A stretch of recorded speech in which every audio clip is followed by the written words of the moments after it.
తెలంగాణ ప్రభుత్వం కొన్ని డిమాండ్స్ పెట్టింది ఏపీ ప్రభుత్వానికి. ఆ డిమాండ్స్ అనేవి ఇప్పుడు ప్రధానంగా చర్చలోకి వచ్చింది. ఇప్పుడు ఆ డిమాండ్స్ అన్నిటికీ చంద్రబాబు సానుకూలంగా ఉన్నాడు. ఆ డిమాండ్స్ అన్ని నెరవేర్చే దిశగా చంద్రబాబు ఉన్నారు అని చెప్పేసి, తెలంగాణకు ఏపీ ప్రయోజనాలు తాకట్టు అని చెప్పేసి ఒక న్యూస్ అనేది చాలా సర్క్యులేట్ అవుతుంది. ఇంతకీ తెలంగాణ వాళ్ళ డిమాండ్స్ ఏం చేశారు మొన్న భేటీలో అన్నది ఒకసారి మనం చూసుకున్నట్టయితే, ఏపీ సీఎంల భేటీలో తెలంగాణ డిమాండ్లు: కృష్ణా జలాల్లో న్యాయంగా రావాల్సిన 558 టీఎంసీలు కేటాయించాలి, 7 మండలాలను తిరిగి ఇవ్వాలి, ఏపీ విద్యుత్ సంస్థలు బకాయి పడ్డ 24,000 కోట్లు చెల్లించాలి, ఏపీకి ఉన్న 1000 కిలోమీటర్ల కోస్టల్ కారిడార్లో వాటా ఇవ్వాలి, తెలంగాణకు ఓడరేవులు లేనందున పోర్ట్లో భాగం కావాలి, తిరుపతి దేవస్థానంలో వాటా ఇవ్వాలి. ఇవి ప్రధానంగా ఈ చర్చకు రాకముందు ఈ అప్పన్న హస్తం అనే ఒక పేజ్లో దర్శనం ఇచ్చిన పోస్ట్ ఇది. ఈ పోస్ట్ వచ్చిన దగ్గర నుండి దీని మీద రకరకాల న్యూస్ అనేది స్ప్రెడ్ అవుతూ ఉంది. నిజంగా టీటీడీ తెలంగాణకి రాసి ఇచ్చేస్తారా, లేకపోతే మచిలీపట్నం పోర్టు తెలంగాణకి రాసి ఇచ్చేస్తారా, అలాంటి అనేక క్వశ్చన్ మార్క్స్ తోటి ఇప్పుడు న్యూస్ అనేది సర్క్యులేట్ అవుతుంది. దీనికి సంబంధించి వైఎస్ఆర్సీపీ నాయకులు కూడా దీని మీద స్పందించారు. చాలామంది కాకాని గోవర్ధన్ రెడ్డి గారు ప్రెస్ మీట్ కూడా పెట్టి దీని మీద మాట్లాడారు. వైఎస్ఆర్సీపీకి సంబంధించిన పేజ్లో వచ్చిన పోస్ట్ ఇది. ఏపీని తెలంగాణకి చంద్రబాబు తాకట్టు, ఏపీలో కలిపిన 7 మండలాలు వెనక్కి, టీటీడీలో భాగం ఇచ్చేందుకు రెడీ, 1000 కిలోమీటర్ల మేర తీర ప్రాంతంలోనూ భాగం, కృష్ణపట్నం మచిలీపట్నం గంగవరం పోర్టులో భాగం, తెలంగాణ ప్రతిపాదనలకి చంద్రబాబు సముఖత. ఇది వైఎస్ఆర్సీపీ నాయకులు వేసింది.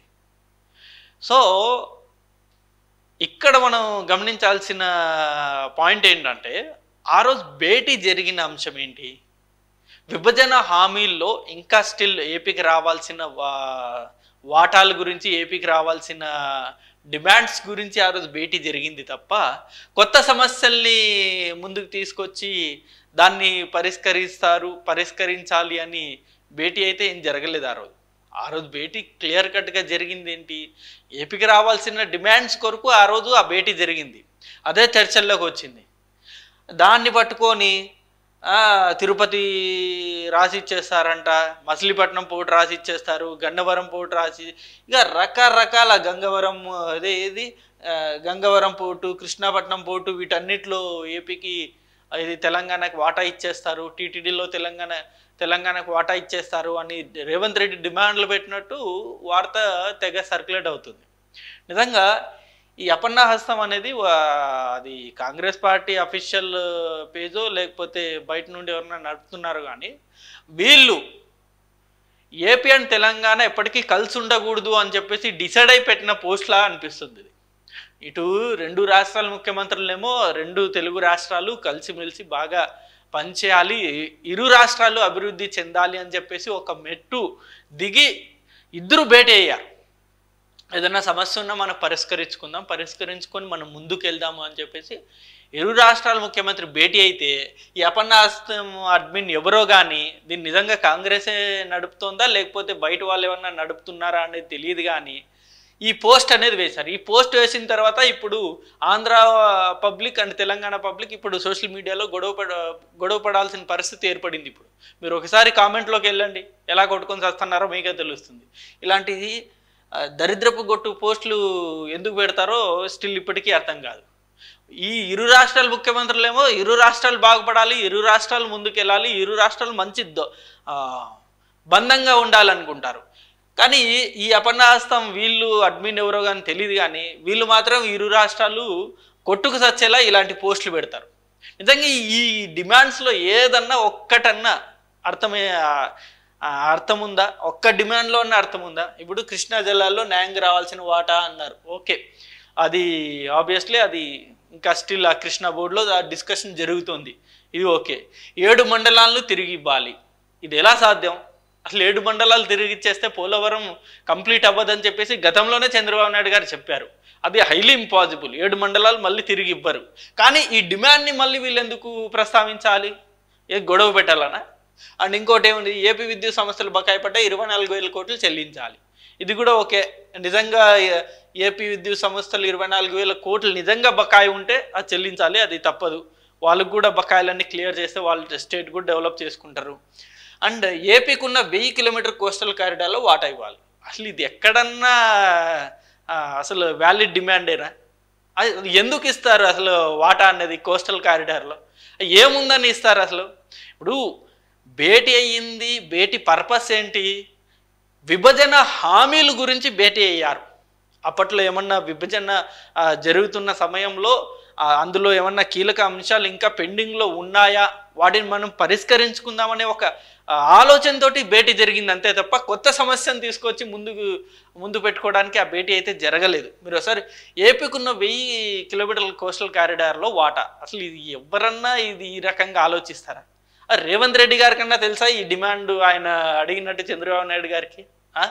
ఎందుకు ఇలాంటి న్యూస్ పెట్టి అనవసరంగా ఇరు రాష్ట్రాల మధ్య గొడవను పెంచుతున్నారు? నెక్స్ట్ ఏమో తెలంగాణకు ఓడరేవలు లేనందున పోర్టులో భాగం కావాలి. ఇది కూడా వన్ ఆఫ్ ది అసలు ఎందుకు ఈ మొత్తం ఫేక్ డిమాండ్సే. ఎవరు ఈ అపనాస్తం అడ్మిన్ ఎవరో కానీ నిజంగా ఇరు రాష్ట్రాల మధ్య చిచ్చు పెట్టడానికి తహతహలాడుతున్నాడు. ఒకసారి నేను తెలంగాణ కాంగ్రెస్ నాయకులు కావచ్చు, లేకపోతే దీనికి సంబంధించిన రేవంత్ రెడ్డి గారికి కావచ్చు, లేకపోతే బట్టి గారికి కావచ్చు, వీళ్ళందరికీ నేను ఒక రిక్వెస్ట్ ఈ వీడియో ద్వారా ఏంటంటే, ఈ అడ్మిన్ ఎవరో కానీ ఒకసారి మీరు ఆయన మీద ఒకసారి కన్నేసి ఉంచండి. ఎందుకంటే ఇరు రాష్ట్రాలు ఇప్పటికే ఒక నిర్ణయంతో, మంచి నిర్ణయాలతోటి కమిటీ వేస్తాము, ఏమైనా ప్రాబ్లమ్స్ ఉంటే మనం సాల్వ్ చేసుకుందామని మంచి ఆలోచనతో ముందుకెళ్తుంటే ఈయన మాట ఇలాంటి డిమాండ్స్ అన్నీ ఫేక్ డిమాండ్స్ అని పెట్టి ఇరు రాష్ట్రాల మధ్య గొడవ చేపించేస్తాడు. ఆల్రెడీ స్టార్ట్ అయిపోయింది ఆ గొడవ. నెక్స్ట్ తిరుపతి దేవస్థానంలో వాటా ఇవ్వాలి. ఇది హైలీ ఇంపాసిబుల్. ఎలా సాధ్యం? అసలు టీటీడీలో వాటా అనేది ఇప్పటికి సెంట్రల్కే టీటీడీలో ఇన్వాల్వ్మెంట్ లేదు. అలాంటిది తెలంగాణ గవర్నమెంట్కి వాటా ఎలా ఇస్తారు? అసలు అది నెరవేర్చే డిమాండేనా? అంటే కేవలం ఇది ఇరు రాష్ట్రాల ప్రజల మధ్య గొడవ క్రియేట్ చేయాలనే కదా ఈ పోస్ట్ చేశారు. ఎందుకు ఇలాంటి పోస్టులు పెడుతున్నారు అనేది అర్థం కాదు. దీనికి ఆబ్వియస్లీ ఇక ఇలాంటి పోస్టులు పెడితే ఆబ్వియస్లీ వైఎస్ఆర్సీపీ నాయకులు, వైఎస్ఆర్సీపీ సోషల్ మీడియాకి ఒక ఆయుధం ఇచ్చినట్టే. అందుకు వాళ్ళు ఏమని క్లియర్ కట్గా వేస్తారు, 7 మండలాలు వెనక్కి ఇచ్చేస్తున్నాడు, టీటీడీలో భాగం ఇచ్చేస్తున్నాడు, 1000 తీర ప్రాంతాల్లో భాగం ఇచ్చేస్తున్నాడు, కృష్ణపట్నం, మచిలీపట్నం, గంగవరం పోర్టులో భాగం ఇచ్చేస్తున్నాడు, తెలంగాణ ప్రతిపాదనకు చంద్రబాబు సుముఖత అని చెప్పేసి వైఎస్ఆర్సీపీ నాయకులు వేసుకున్నారు. అసలు ఇవే డిమాండ్లు వీళ్ళు చేయకుండా ఉంటే నిజంగా ఇలాంటి అంశాలు బయటకు వచ్చేవా? 10 ఏళ్ల విభజన సమస్యకు పరిష్కారం దిశగా అడుగులు. విభజన సమస్యకు పరిష్కారం దిశగా అడుగులు వేస్తున్నారు కానీ ఈ కొత్త సమస్యలన్నింటినీ ముందుకు తీసుకొచ్చి దాని మీద ఎవరన్నా చర్చించారా? పోనీ అలాంటి చర్చ ఏమన్నా వచ్చిందా? ఎందుకు ఇలాంటి ఫేక్ డిమాండ్లన్నీ ముందుకు పెట్టేసి ఇరు రాష్ట్రాల మధ్య ఇంకా దూరం పెంచుతున్నారు? అసలు ఇవన్నీ పక్కన పెడితే మొన్న జరిగిన భేటీలో ఎలాంటి ప్రధానమైన అంశం చర్చలోకి రాకుండా అసలు భేటీ ఎందుకు జరిగింది, ఎంత హడావిడిగా చేశారు? 6వ తారీఖు సాయంత్రం భేటీ అన్నప్పుడు 4-5 తారీఖుల నుండే తెగ హడావిడి చేశారు. చాలా సర్క్యులేట్ అయింది న్యూస్, చాలా వైరల్ అయ్యింది. అంటే ఇరు రాష్ట్రాల ముఖ్యమంత్రి భేటీ అవుతున్నారంటే దానికి ఖచ్చితంగా ఏదో ఒక సొల్యూషన్ ఉంటుంది అని చెప్పేసి చాలామంది భావించారు. బట్ ఆ భేటీ అన్నది చాలా సింపుల్గా జరిగిపోయింది. కానీ రాజకీయాలు బాగా తెలిసిన వాళ్ళకి ఒకటైతే చాలా క్లియర్ కట్గా అర్థమవుతుంది. అసలు ఈ భేటీ వెనుక ఉన్న ఉద్దేశం ఏంటో చాలా క్లియర్గా అర్థమవుతుంది. ఆ ఉద్దేశమే ఇప్పుడు మీకు చూపిస్తాను. చూసారుగా, ఇదే పోస్టర్, గిఫ్ట్ రిటర్న్ గిఫ్ట్ ఎలా ఉంది అపూర్వ సోదరులకు. ఇదే అంశం గురించి వాళ్ళిద్దరూ భేటీ అయ్యారన్నది చాలామంది రాజకీయ విశ్లేషకులు భావిస్తున్న మాట. ఎందుకంటే మొన్న జరిగిన భేటీలో ఎలాంటి ప్రధాన అంశం చర్చకి రాలేదు.